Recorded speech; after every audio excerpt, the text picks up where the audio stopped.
اور بخار جو ہے وہ تیز ہو جاتا ہے اور بہت زیادہ پیاس لگتی ہے، حتیٰ کہ مریض کو اگر نیند بھی آ جائے وہ تو پھر سوتے سے اٹھ کے پانی مانگتا ہے، یہ اس کی ایک خاص علامت ہے۔ اور کھانسی بہت زیادہ اور تکلیف دہ ہوتی ہے، اور جو ہے مریض کے جو ہے پھیپھڑے میں انفیکشن واقع ہو جاتی ہے۔ بعض اوقات اس مرض کے شروع ہوتے ہی وومٹنگ اور موشن یا آپ اسہال کہہ لیں شروع ہو جاتے ہیں، اور مریض کو بے حد ابکائیاں آتی ہیں، اگر پیٹ میں کچھ نہ بھی ہو، معدہ خالی ہو، پھر بھی وہ ابکائیاں کرتا رہتا ہے، اور ان حالتوں میں مریض کو 104 سے 105 تک ٹیمپریچر ہو جاتا ہے، اور اس پہ غنودگی اور بے ہوشی طاری ہونے لگتی ہے، چہرہ اور زبان کی رنگت بدل جاتی ہے، اور اعصابی اور عضلاتی کمزوری بے حد بڑھ جاتی ہے، نمونیا وغیرہ اگر اس کے ساتھ ہو جائے تو پھر سانس لینے میں بھی دشواری محسوس ہوتی ہے۔ اگر یہ کنڈیشن جو ہے یہ اس مرض کا تیز ترین حملہ ہوتا ہے، اور یہ جو ہے بہت بیماری اس وقت اپنے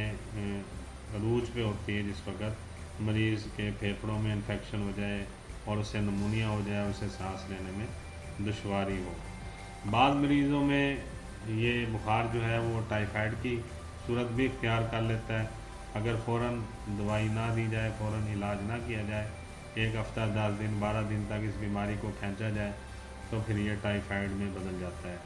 بعض مریضوں کو 4 یا 5 بلکہ 6 زیادہ سے زیادہ 6 دن تک بخار جو ہے متواتر چڑھتا ہے، اور بعض کو بخار اتر کر پھر سردی سے دوبارہ بخار چڑھ جاتا ہے۔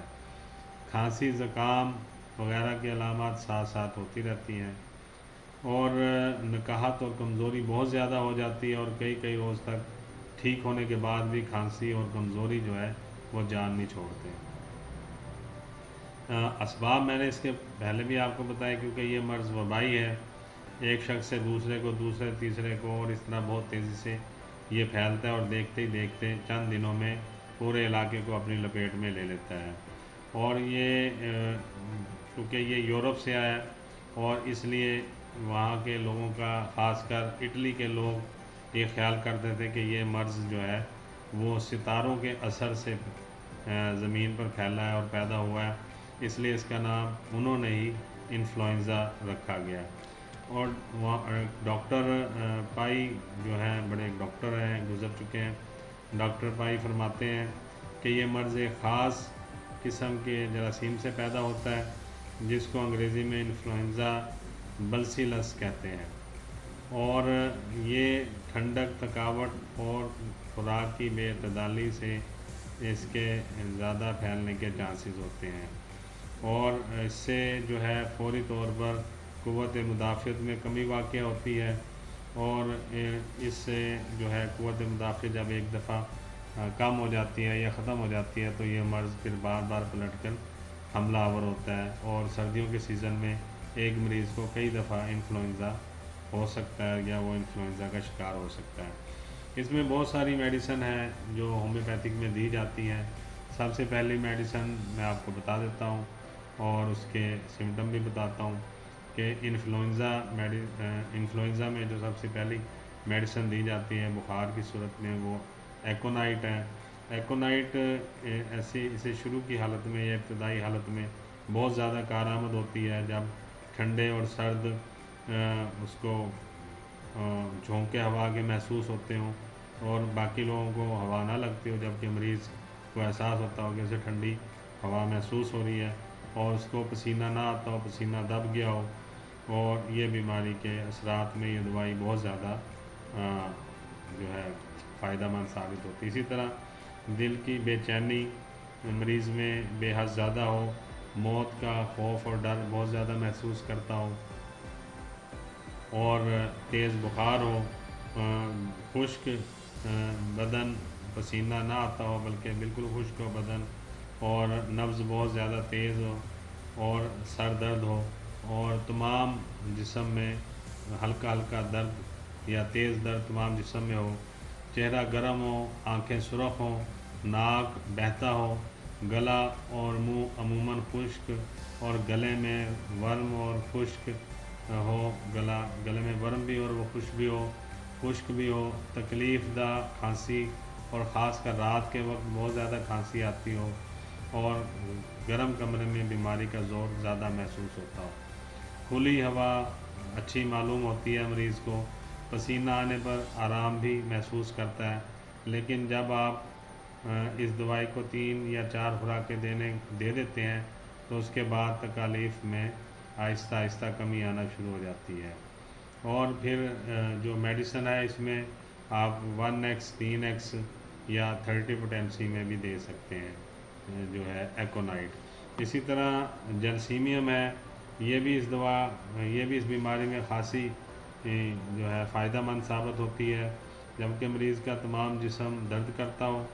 اور تھکا ٹوٹا ہوا محسوس ہوتا ہو اسے، اور بہت زیادہ کمزوری، عضلاتی کمزوری بہت زیادہ محسوس کرتا ہو، تو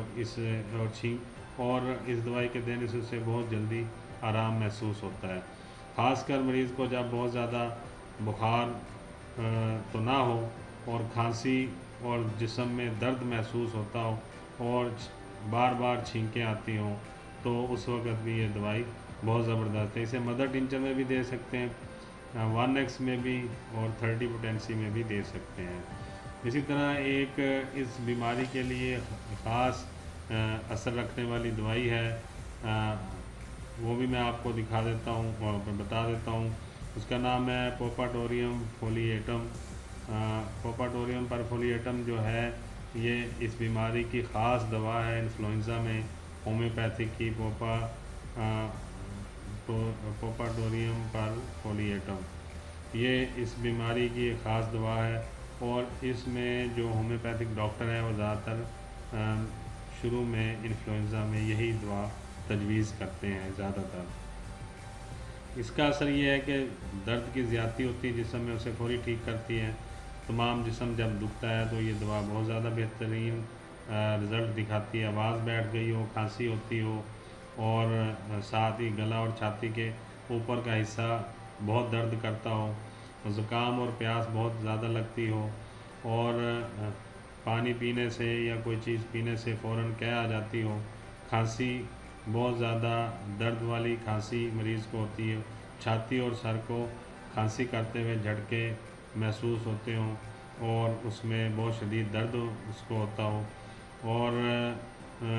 مریض دونوں ہاتھوں سے اپنی چھاتی کو سہارا دیتا ہو۔ اس دوائی کی یہ خاص علامت ہے کہ دردیں جو ہڈیوں میں، جوڑوں میں محسوس ہوتی ہیں بڑی شدید، اس میں اس دوائی کا بہت زبردست اثر ہے، اور اس وبائی زکام میں اور ابتدا میں اسی دوائی کو زیادہ تر دیا جاتا ہے اور اس کے بہت زبردست رزلٹ ہے۔ اسے آپ مدر ٹنچر میں یا 1 یا 3x میں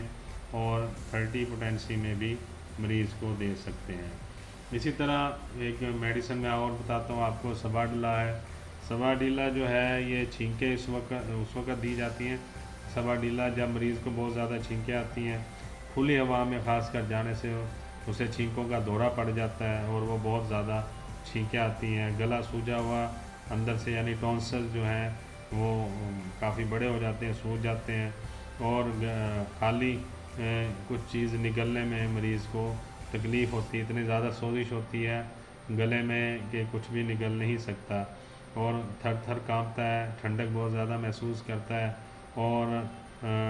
پیشانی میں بہت زیادہ درد ہوتا ہے، اور منہ جو ہے اس کا اندر سے خشک رہتا ہے، اور اسی طرح کھانسی بہت زیادہ ہوتی ہے، لیٹنے پر کھانسی کی شدت بڑھ جاتی ہے اور تکلیف زیادہ محسوس کرتا ہے۔ تو سباڈیلا جو ہے یہ مدر ٹنچر میں یا 1x میں یا 3x میں مریض کو آپ دے سکتے ہیں۔ اگر صبح دوپہر شام دینا ہے تو پھر 30 پوٹینسی میں بھی آپ دے سکتے ہیں۔ اسی طرح آرسینک ایلبم ہے، یہ دوائی انفلوئنزا کے علاج میں بہت زبردست اثر رکھتی ہے۔ آپ پہلے بھی میں نے کئی دفعہ آرسینک ایلبم کے بارے میں ویڈیوز بنائی ہیں، نزلہ زکام والی، اور شاید ہی کوئی اور دوائی ایسی ہے جو آرسینک کے برابر کی ہو اس بیماری میں۔ تو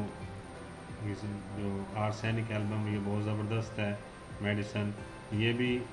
زکام کے دورے، نکاہت اور کمزوری میں آپ مریض کو دے سکتے ہیں، اس کی سمٹم کے مطابق یہ بھی 30 پوٹینسی میں یا 3x میں مریض کو آپ دے سکتے ہیں۔ اسی طرح چند اور میڈیسن بھی ہے، جیسے ڈلکا مارا ہے، برایونی ہے، فاسفورس ہے، رسٹاکس ہے اور ڈپٹیشیا ہے، اور یہ بھی میڈیسن آپ مریض کو اس کے سمٹم کے مطابق دے سکتے ہیں۔ اور اس میں ایک نسخہ میں آپ کو بتا دیتا ہوں کہ اگر آپ مریض کو فوری طور پر میڈیسن صبح دوپہر شام میں دینا چاہیں تو پھر برایونیا 30 پوٹینسی میں دے دیں گے، پوپاٹوریم یہ بھی 30 پوٹینسی میں دے دیں گے، جلسیمیم یہ بھی 30 پوٹینسی میں۔ ان تینوں کو ملا کر آپ دن میں 10 سے 15 قطرے آپ مریض کو صبح دوپہر شام انفلوئنزا میں دے سکتے ہیں، اور یہ ایک آزمودہ نسخہ ہے۔ اور اس کے ساتھ ساتھ کچھ چند ضروری ہدایات بھی ہیں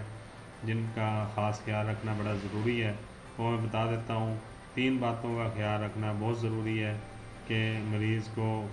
آرام، گرمی خوراک، اور خاص کر بیمار کو آرام سے لیٹے رہنا مناسب ہے، اور اس کے جسم کو گرم رکھنا بھی انتہائی ضروری ہے، کیونکہ یہ ٹھنڈک میں ہوتا ہے، سردیوں کے موسم میں ہوتا ہے